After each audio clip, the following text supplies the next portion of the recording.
Hello student, आज हम पढ़ेंगे म्यूटेशन थ्योरी के बारे में।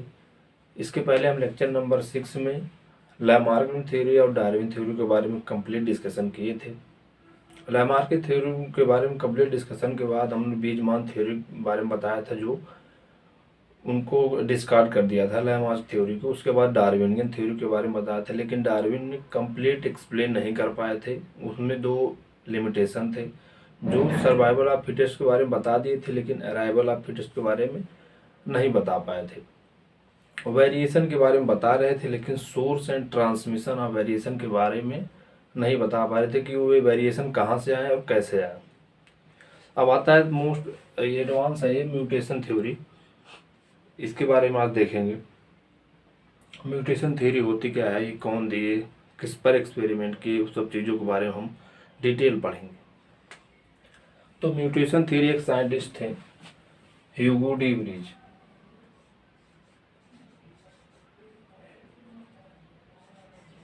ह्यूगो डी ब्रिज ने दिया था, गिवन बाई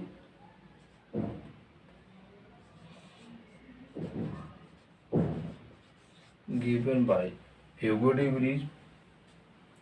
और इन्होंने एक्सपेरिमेंट किया था, एक्सपेरिमेंट ऑन इवनिंग प्राइम रोज। एक प्लांट है, एक साइंटिस्ट थे ह्यूगो डी ब्रिज, उन्होंने एक्सपेरिमेंट किया था। यूनिक प्राइम रोज एक प्लांट है जिसका बोटेनिकल नाम है यूनियोथिरा लैमार्कियाना। यूनोथिरा लैमार्कियाना।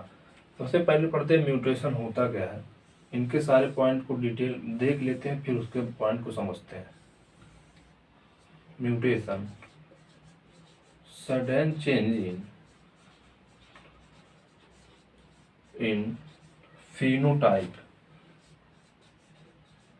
sudden change in phenotype due to change in DNA। ठीक, sudden change in phenotype due to change in DNA। दूसरा point, mutation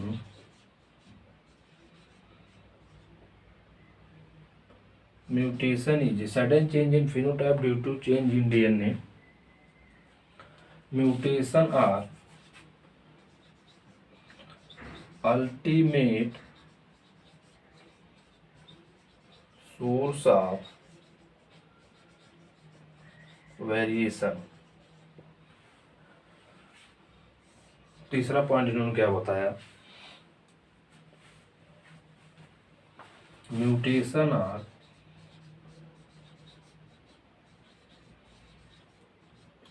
random and directionless. जबकि डार्विन ने बताया था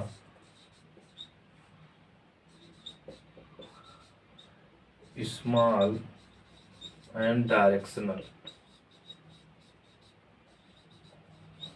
इतना देखिए,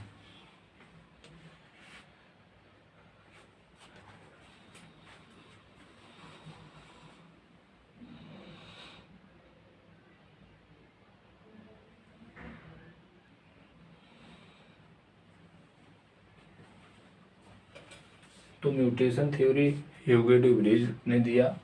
उन्होंने एक्सपेरिमेंट किया। यूनिक प्राइम रोज एक प्लांट है जिनका बोटेनिकल नेम यूनोथिरा लैमार्कियाना है। उन्होंने बताया म्यूटेशन का मतलब समझते हैं, sudden change in phenotype, sudden change in phenotype due to change in DNA. DNA के अंदर अगर कोई चेंज होता है तो फिनोटाइप में चेंज आता है। फिनोटाइप मतलब एक्सटर्नल अपीयरेंस, जो बाहर से दिखता है, वही फिनोटाइप। और इन्होंने बताया कि mutation are ultimate source of variation. Variation के लिए म्यूटेशन एक अल्टीमेट सोर्स है। तीसरा बताया जो म्यूटेशन है वो रैंडम है, डायरेक्शनलेस है, जबकि डार्विन ने बताया था स्मॉल है और डायरेक्शनल है। एक चीज और उन्होंने बताया, एक टर्म इन्होंने यूज किया था, saltation.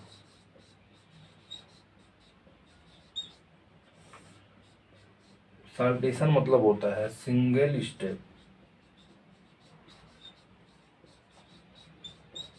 Large mutation.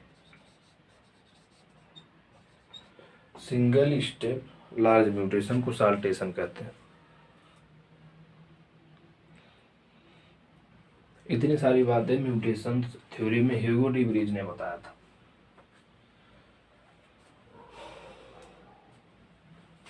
Okay, note करिए तुम।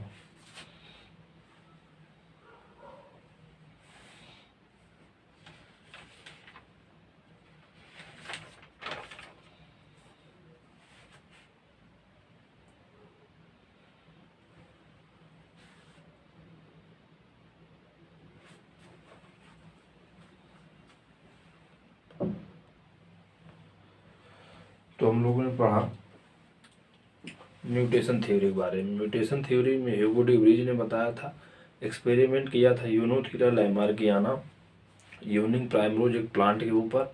उन्होंने बताया कि म्यूटेशन एक अल्टीमेट सोर्स है वेरिएशन का, जो डायरेक्शनलेस है, रैंडम है।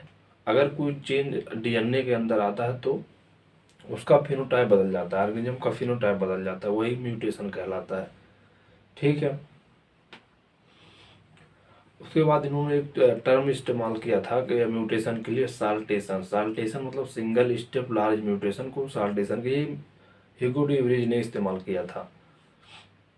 उसके बाद आते हैं new Darwin modern synthetic theory. इन्होंने इसमें दो पॉस्टुलेट, इसमें सब साइंटिस्टों का कॉम्बिनेशन है, मॉडर्न है, मॉडर्न सिंथेटिक थ्योरी। इसमें बताया गया कि जो यूल्यूशन का यूनिट है, यूनिट ऑफ यूल्यूशन पॉपुलेशन का है, जबकि इसके पहले बताया जा रहा था कि यूनिट ऑफ यूल्यूशन स्पीसीज होता है, जबकि पॉपुलेशन होता है यूनिट ऑफ यूल्यूशन। दूसरे नंबर पे total gene and their allele in population called gene pool. मतलब कोई एक पॉपुलेशन है, पॉपुलेशन के अंदर total gene and their allele. Allele मतलब होता है अल्टरनेटिव, एलील का मतलब होता है अल्टरनेटिव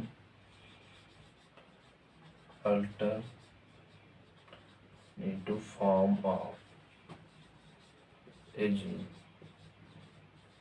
किसी जीन का अल्टरनेट फॉर्म एलील कहलाता है। जैसे टी का एक एलील स्मॉल टी, उसका अल्टरनेट फॉर्म है।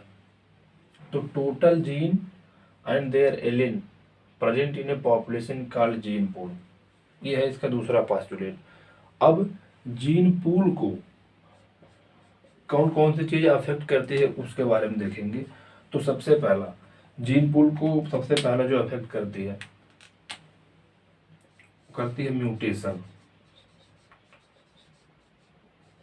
म्यूटेशन।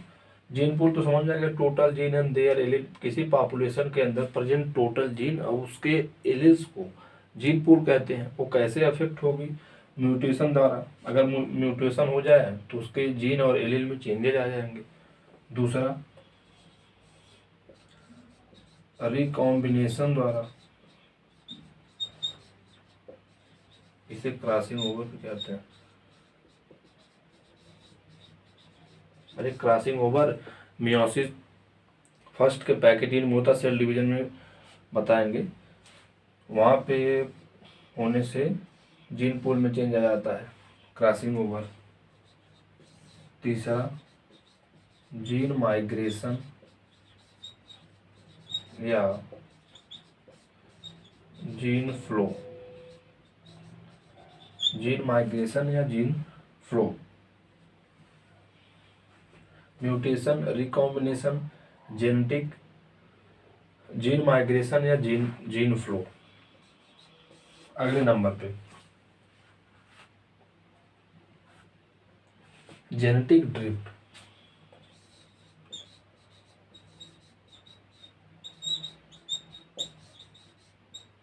जेनेटिक ड्रिफ्ट देखिए इतना,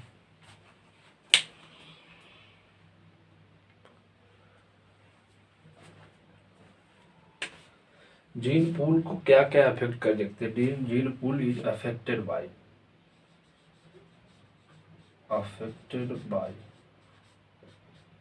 पहला म्यूटेशन, रिकॉम्बिनेशन, जीन माइग्रेशन या जीन पूल, जेनेटिक ड्रिफ्ट, पांचवें नंबर पे रिप्रोडक्टिव आइसोलेशन। रिप्रोडक्टिव आइसोलेशन, दो पॉपुलेशन के बीच में नेचुरल बैरियर लगा के हम उसको इंटरब्रीडिंग को रोक के उनके जीन पूल को अफेक्ट करना, ये भी एक कारण है जीन पूल को अफेक्ट करने में। अब एक क्रॉसिंग ओवर का मतलब बता दें। Exchange of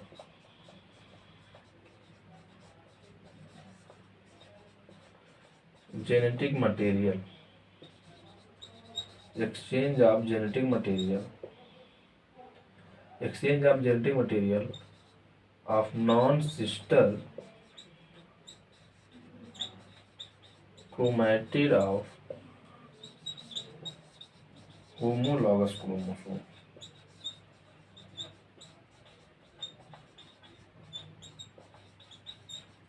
non sister chromatid of homologous chromosome के बीच में एक्सचेंज ऑफ जेनेटिक मटेरियल को हम क्रॉसिंग, जैसे ये दोनों है, एक होमोलॉगस क्रोमोसोम है, एक क्रोमोसोम है, दोनों होमोलॉगस क्रोमोसोम है, इनके बीच में अगर जेनेटिक मटेरियल का एक्सचेंज हो जाए तो उसे हम क्रॉसिंग ओवर कहते हैं।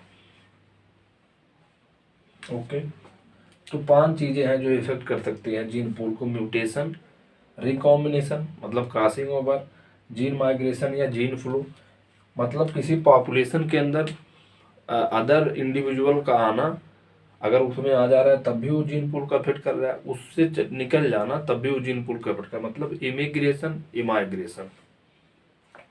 जेनेटिक ड्रिफ्ट और रिप्रोडक्टिव आइसोलेशन। जेनेटिक ड्रिफ्ट अभी बताते हैं इधर।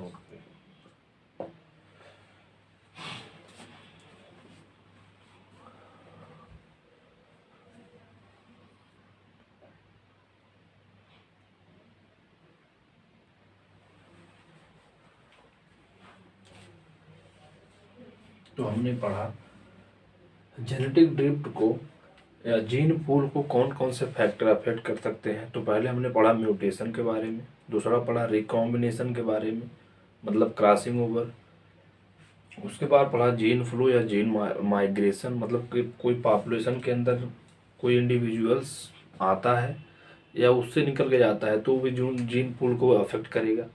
उसके बाद हमने पढ़ा जेनेटिक ड्रिफ्ट,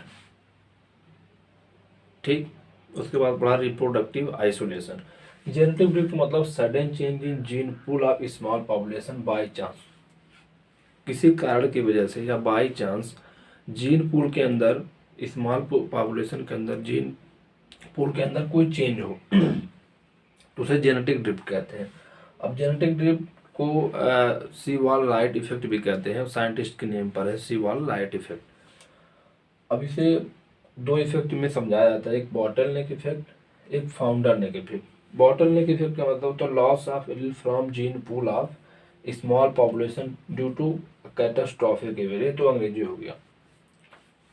बॉटल नेक इफेक्ट में बताया जाता है कि किसी नेचुरल कैटास्ट्रोफ, प्राकृतिक आपदा आने पे उस स्मॉल पॉपुलेशन के अंदर कुछ एलील का, जो स्पेसिफिक एलील हो उनका लॉस हो जाए, तो उनका लॉस हो जाए इस कारण भी जीन पूल पे फर्क पड़ता है। तो loss of allele from gene pool of small population due to catastrophic event मतलब कोई नेचुरली प्राकृतिक आपदा आने पर उसके जीन पूल के अंदर एलील का लॉस हो जाना कहलाता है बॉटल नेक इफेक्ट।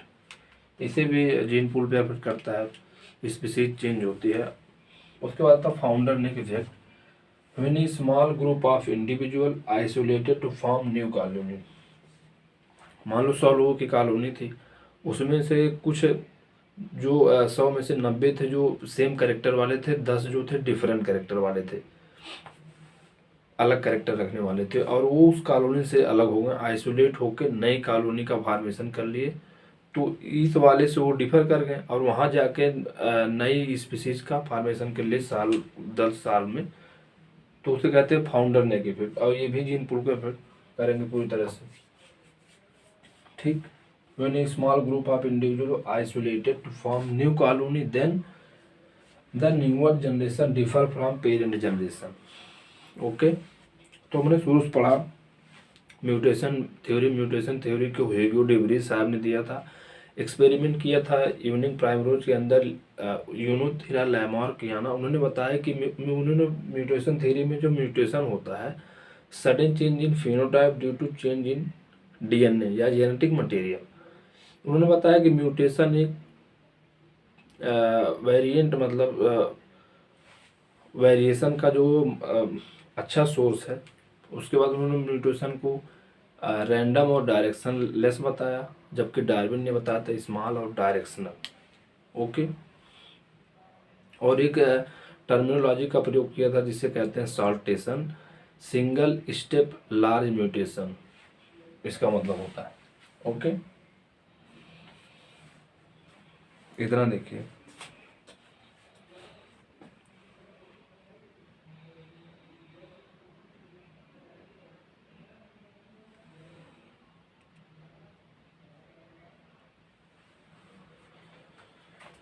अब हम लोग समझेंगे नेचुरल सिलेक्शन के बारे में। इसके पहले हम नेचुरल सिलेक्शन पढ़ लिए थे डार्विन में। अब देखेंगे example of natural selection. Example of natural selection में एक एग्जाम्पल है इंडस्ट्रियल मिलेनिज्म, जो इंग्लैंड में देखा गया। बर्नार्ड कैटलैंड एक साइंटिस्ट थे, उन्होंने देखा था, इंग्लैंड के रहने वाले थे। वहाँ पे बताया कि वो दो टाइप के मिलेनाइज्ड मॉथ पे उन्होंने अपना एक्सपेरिमेंट किया। पहला एक ब्लैक माउथ के थे और वाइट माउथ। ब्लैक माउथ वाले को उन्होंने नाम दिया कार्बोनेरिया, जबकि वाइट माउथ वाले को बिस्टन बेटुलेरिया। उन्होंने ऑब्जर्व किया कि जब प्री इंडस्ट्रियलाइजेशन के पहले 1850 ईस्वी में उन्होंने देखा कि पॉल्यूशन बहुत कम था।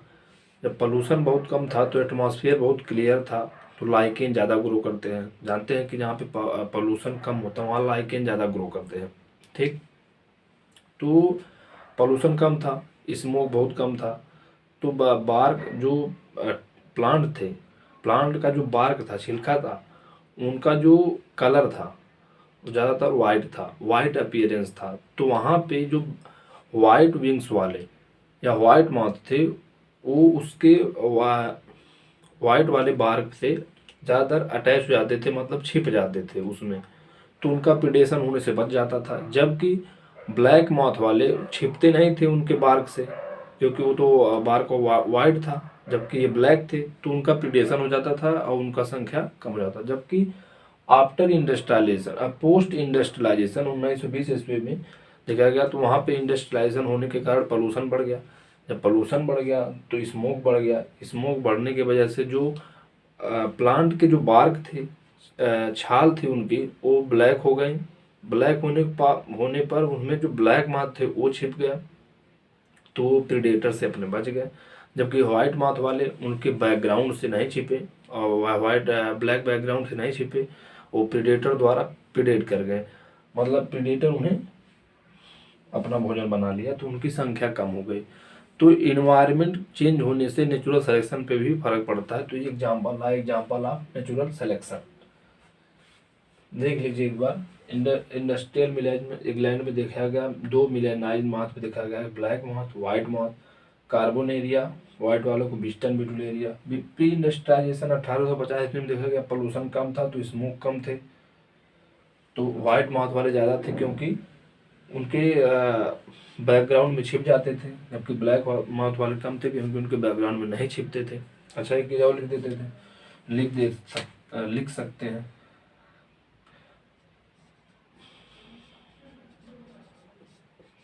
लाइकेन ज़्यादा वहाँ पे होंगे और यहाँ पे लाइकेन कम होंगे, पॉल्यूशन ज़्यादा है ना। ठीक,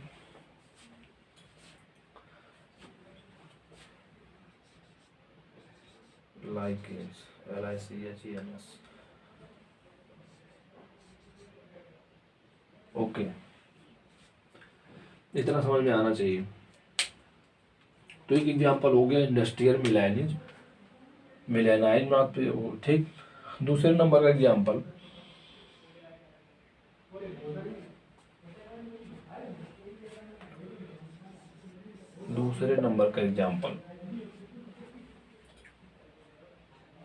DDT रेजिस्टेंस मॉस्किटो, बस नाम जानना बहुत है।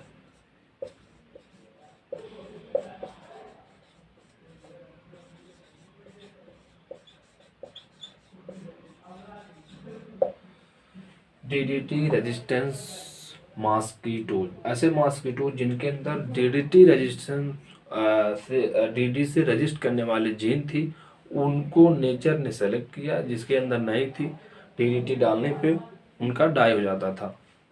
DDT resistance mosquitoes.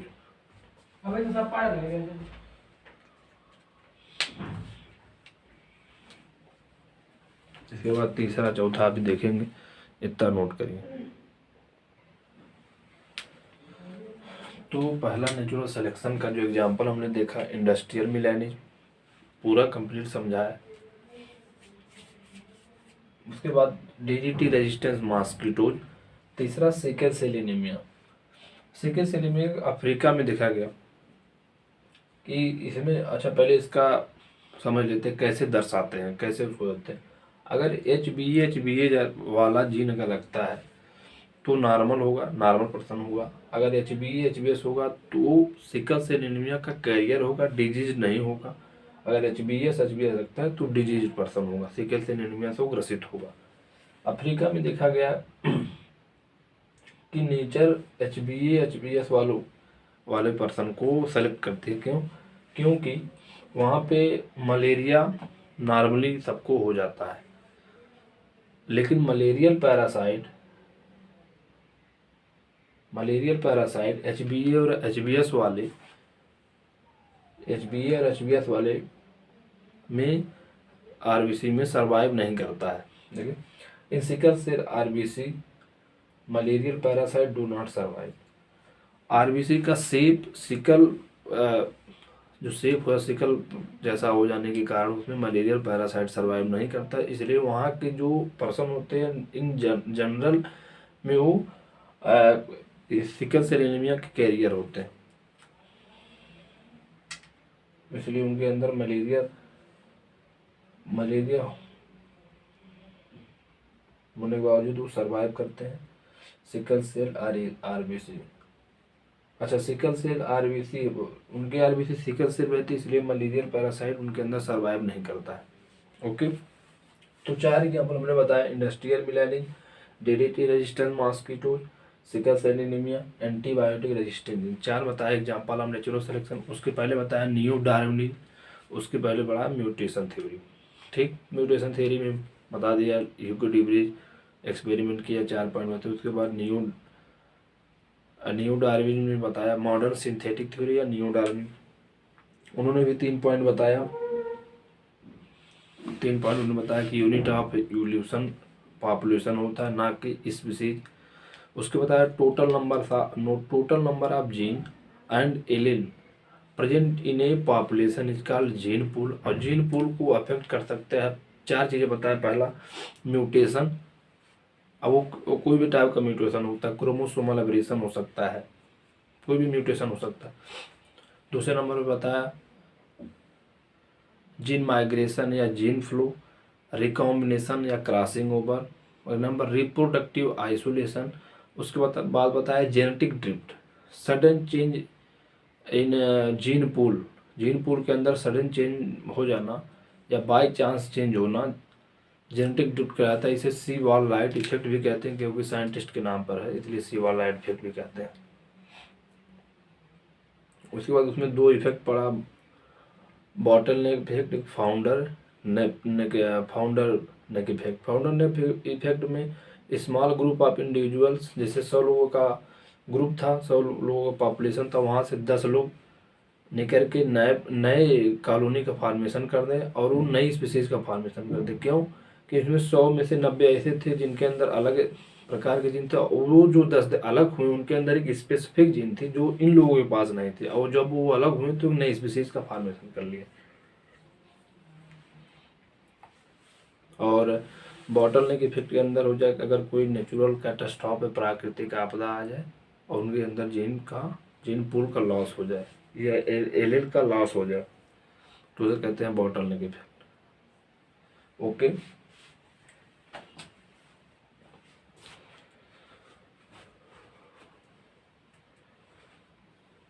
अब एक पढ़ना है type of natural selection. Example तो पढ़ ही लिए, टाइप ऑफ नेचुरल सिलेक्शन पढ़ना है, इधर देखिए तब फिर पढ़ते हैं।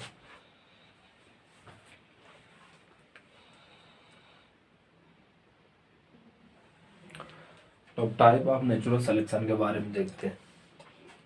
सबसे पहले नेचुरल सिलेक्शन को देख लिया, एग्जाम्पल ऑफ नेचुरल सिलेक्शन में देख लिया, 4 थे। Industrial melanism, DDT resistance in mosquitoes, antibiotic resistance in bacteria, sickle cell anaemia. अब देखते हैं टाइप ऑफ नेचुरल। 3 टाइप के नेचुरल सिलेक्शन एनसीईआरटी में दिए हैं, स्टेबलाइजिंग, डायरेक्शनल और डिसरप्टिव। नाम से पता चल रहा है स्टेबलाइजिंग मतलब स्टेबल नेचुरल सिलेक्शन। ये मेनली होता है कांस्टेंट इन्वायरमेंट में। इन्वायरमेंट में कोई फ्लैक्चुएशन नहीं होता, कोई चेंज नहीं होता, कांस्टेंट इन्वायरमेंट के अंदर होता है। और एग्जाम्पल इसका सिकल सेल एनीमिया या mortality in human babies. Sickle cell anaemia हम आपको बताया है कि हम 3 टाइप के हम जीनोटाइप बताए हैं, HbA और HbA जो नॉर्मल था, उसके अंदर कोई भी ना कैरियर था ना डिजीज था। और एक HbA और HbS जो कैरियर था, सिकल सेल एनीमिया का कैरियर, और एक था HbS जो डिजीज था वो सर्वाइव ही नहीं करेगा।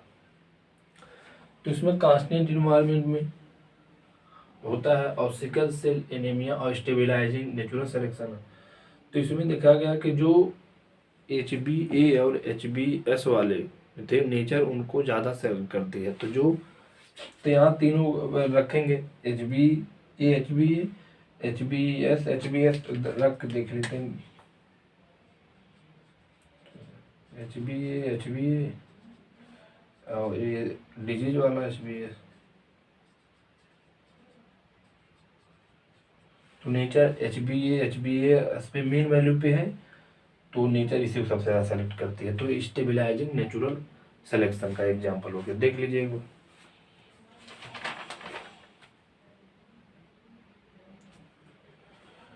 नंबर ऑफ इंडिविजुअल्स और सेलेक्टेड वाला HbC इंटरमीडिएट वाला।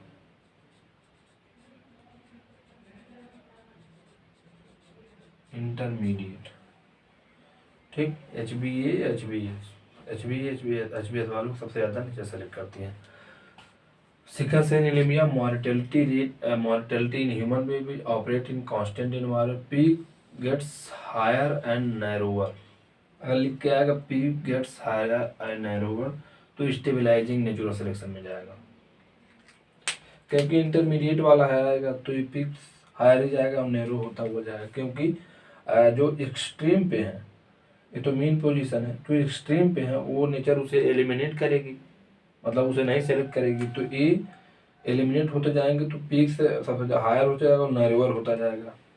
ओके, क्योंकि इंटरमीडिएट पे है, मेन पे इंटरमीडिएट वाला है, उसको सिर्फ सेलेक्ट। अगले नंबर पे आता है डायरेक्शनल। इसमें इस चेंजिंग इन्वायरमेंट में होता है directional natural selection, changing environment के अंदर होता है, जिसके अंदर एग्जांपल है DDT रेजिस्टेंस मॉस्किटोज और इंडस्ट्रियल मिलेनिज। चेंजिंग इन्वायरमेंट के अंदर होता है। अच्छा, अभी तो हम आपको बताएं इंडस्ट्रियल मिलेनिज तो चेंजिंग इन्वायरमेंट में ही होगा। अभी बता दें प्री इंडस्ट्रियलाइजेशन, पोस्ट इंडस्ट्रियलाइजेशन, उसमें इन्वायरमेंट चेंज हुआ तभी तो उसके हिसाब से जैसे इन्वायरमेंट चेंज हुआ, पहले किसको सेलेक्ट करता था नेचर, वाइट वाले को, क्योंकि इन्वायरमेंट में पोल्यूशन कम था तो वाइट वाले को सेलेक्ट करता था। जैसे पोल्यूशन बढ़ा पोस्ट इंडस्ट्रियलाइजेशन 1920 में, उसमें ब्लैक वाले को सेलेक्ट करने लगा नेचर। तो इसमें चेंजिंग इन्वायरमेंट, जैसे जैसे इन्वायरमेंट चेंज होता जा रहा है पीक शिफ्ट हो जा रही है वन डायरेक्शन, मतलब peak shift in one direction. जैसे जैसे इन्वायरमेंट चेंज हो रहा है तो चेंजिंग इन्वायरमेंट मतलब peak shift only one direction, मतलब जब इन्वायरमेंट चेंज हो रहा है तो वाइट्स वाले को, जैसे जैसे पोल्यूशन वाला बढ़ रहा है तो ब्लैक वाले को सेलेक्ट करते, peak gets changing in only one. तीसरा आपका डिसरप्टिव। ये चेंजिंग इन्वायरमेंट या स्टेबल इन्वायरमेंट, इसमें 2 पीक्स आर फॉर्म होंगे, इसमें मीन वाले को नहीं सेलेक्ट करेंगे, एक्सट्रीम वाले को सेलेक्ट कर लेंगे। तो इस प्रकार से होता है type of natural selection. 3 type के होते हैं, स्टेबलाइजिंग, डायरेक्शनल, डिसरप्टिव। स्टेबलाइजिंग में 2 एग्जाम्पल आते हैं। पहला sickle cell anaemia, mortality rate in human baby. इसमें आता है peak gets narrower, higher and narrower और कांस्टेंट एनवायरनमेंट में होगा। दूसरे नंबर पर बताया डायरेक्शनल चेंजिंग एनवायरनमेंट के अंदर होगा। उसके अंदर आपको एग्जांपल बताएं डीडीटी रेजिस्टेंस मॉस्किटोज और इंडस्ट्रियल मिलेनियल। इसमें बताएं पीक शिफ्ट वन डायरेक्शन। तीसरे नंबर पे एग्जांपल बताएं, तीसरे नंबर का जो नेचुरल सिलेक्शन बताया वो बताया हमने डिसरप्टिव स्नेल के अंदर सेल पैटर्न को बताया। और ये चेंजिंग इन्वायरमेंट या स्टेबल इन्वायरमेंट में होगा और टू पिक्स फॉर्म होंगे। देख लीजिए